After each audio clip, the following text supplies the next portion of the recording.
their children suffer from the emotional scars that they went through, because PTSD is not just, it is, boy, that's like a rock in the ocean, you know. It causes waves from shore to shore. Well, now we got a couple more words here. Stress. I need all the vehicles moved out of the road. Now, battle stress is probably the worst kind of stress that anybody will ever go through.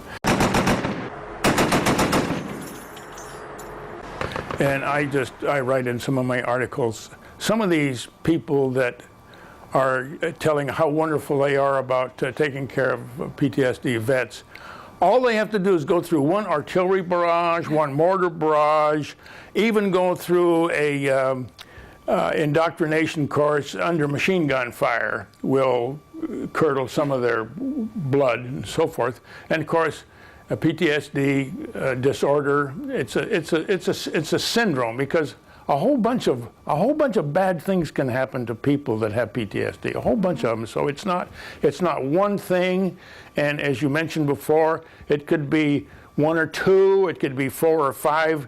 In my own case, I think I'm about a 5, something like that. But when you get up beyond 5, these are the guys that really have the problems.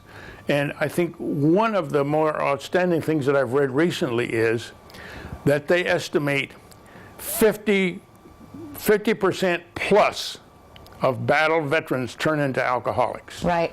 And they turn into alcoholics for a rather, I don't know whether this is an unusual reason or not, but I have been given some of the good standard PTSD drugs by the VA. Mm-hmm. I had some of the worst hangovers that I've ever had in my life, and Army and Marine recruits find out during basic training that alcohol from the PX, or whatever the heck you call it, is probably one of the best tranquilizers that you can get easily. Mm-hmm. And this is the reason why, after they get out, they turn into alcoholics. Well, and we've heard just dozens and dozens and dozens of personal stories where people, that's exactly what they did. It was legal to access, and so they medicate themselves. And, I mean, you can't really drown these sorrows in alcohol. No.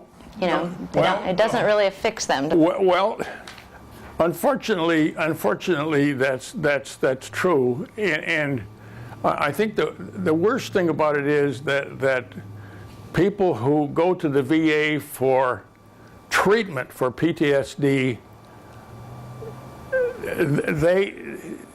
they soon find out that the medications that they're getting from the VA not only aren't working, but sometimes make it even worse. Mm. And there's been a whole bunch of suicides from these good drugs from the VA, and they are. I found them on my computer myself, so everybody else can find them too. But this as a doctor taking care of PTSD veterans, I find that extremely troubling. Right. Well, treatment is one of the main things that we want to talk about within the documentary PTSD, because they are being medicated with a lot of experimental type of things, and there are treatments going on that are, well, compelling, but maybe somewhat questionable, and whether or not they're good for everybody. So we'll compare treatments from the past, treatments from today, experimental treatments, and we'll look at other countries as well, and what other countries are doing for their service people that are suffering from PTSD, and what options we've got. So there are a lot of people with really great information to share with our returning warriors, with our heroes, and try to make their lives more livable here in the States. One of the stranger things about this that I have discovered is that many PTSD veterans have had severe wounds, and they are going to be in chronic pain the rest of their lives. Mm-hmm. So what do they do when they go to the VA? They get a medication for chronic pain, OxyContin or morphine-like drugs. Right. And they become addicted to the OxyContin or morphine-like drugs, which, strangely enough, is considered the fault of the patient.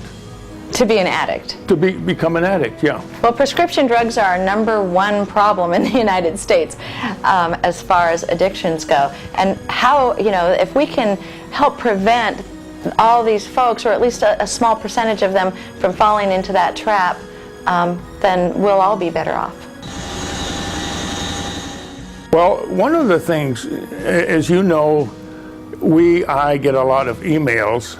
I have never got one email yet from a PTSD veteran who told me that the medications that he got from the VA were actually helping him. I haven't received one email to that effect. So anybody out there that has had PTSD treatment in the VA successfully, I'd like to hear from them.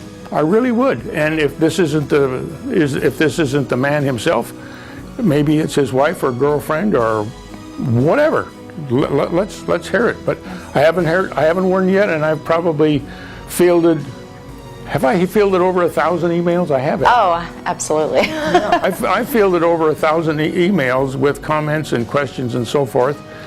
Not one of them said, I got real good care at the VA. You know, they can do surgery and so forth. Surgery, surgery can help you. But when the problem is inside your head, there's no way to get inside there. Well, nobody can see the bruises on the inside. No. But we know that they're there, and we really do care. You know, those yellow stickers on the back of your car, support our troops.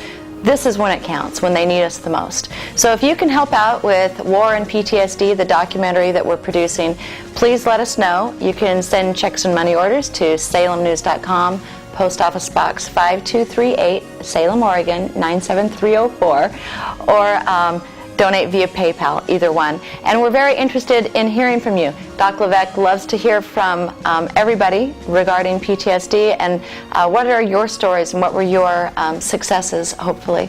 Anyhow, in Salem with Dr. Phil Leveque, we appreciate you joining us. I'm Bonnie King with SalemNews.com. I hope you're posting all that information on this video too, so people don't have to remember this stuff, because one of the problems about PTSD is you don't remember stuff real good.